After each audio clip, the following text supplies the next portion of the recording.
And we're here with Andrew, one of our QC techs here at Mid-States.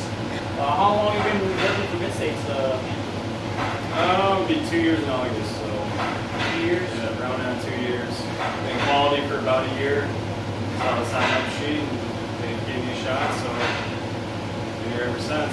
And we grab a sample at the very last batch, full batch, 2 yards of concrete, which is what our mixer can hold. And we bring it over to the QC lab, and then the first thing that has to be done is check the temperature on the concrete, and he's going to put the thermometer in and close the concrete for voids, for any air bubbles or anything. We don't want to pour anything too cold that is going to take longer to cure, and we don't want to pour anything that is too hot, which is going to be very hard to compact. We make 4 or 5 depending on the release strength for each bed, which could be 3,500 psi or 4,500 psi, depending on the strain pattern that we are running on that bed. So he has to make those in 3 even layers. So we're just gonna hook it up to the vibrating machine.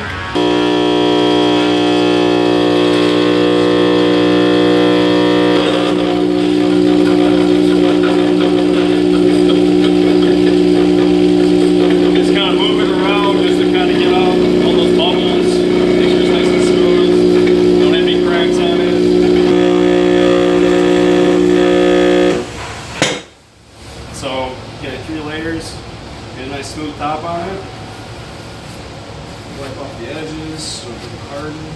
Just take this, just kind of strike it off.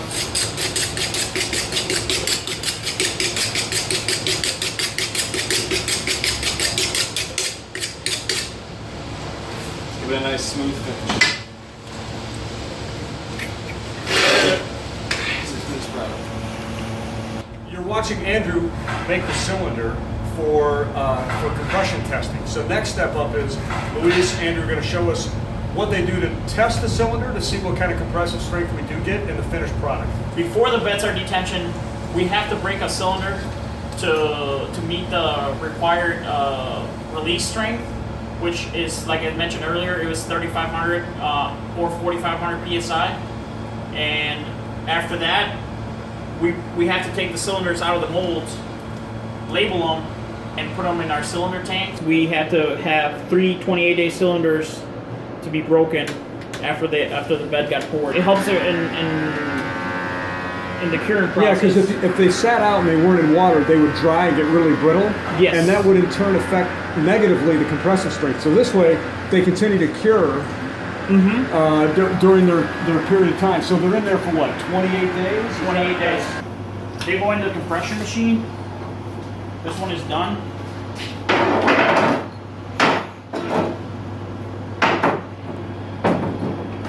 And we're gonna put it in the compression machine. We gotta pretty much center her out, close it out, take the emergency stop out, start our main board. In our pressure, you want to give it about 20% of what the cylinder can hold, which is about 18 to 20,000 pounds.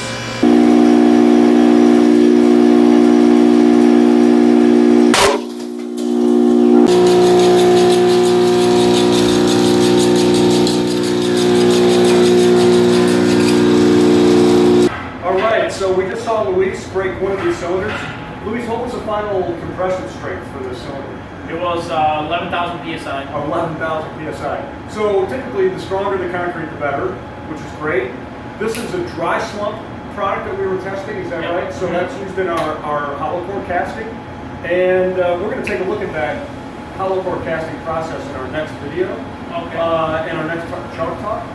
And so 11,000 psi is pretty good? Yep.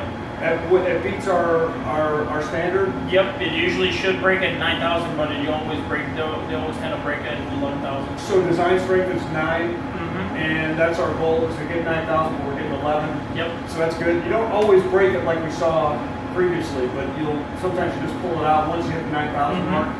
I usually pull it out after I hit the 11,000 mark. Okay, and then you don't have to bust it, then you can just toss it out. Okay, great. Well, I think with that information now, you can understand what we're doing to test our concrete. We get it wet at the form, and we put it in the cylinder. We end up finding out what our strength is, keep track of our quality, and away we go. Send it to the job site.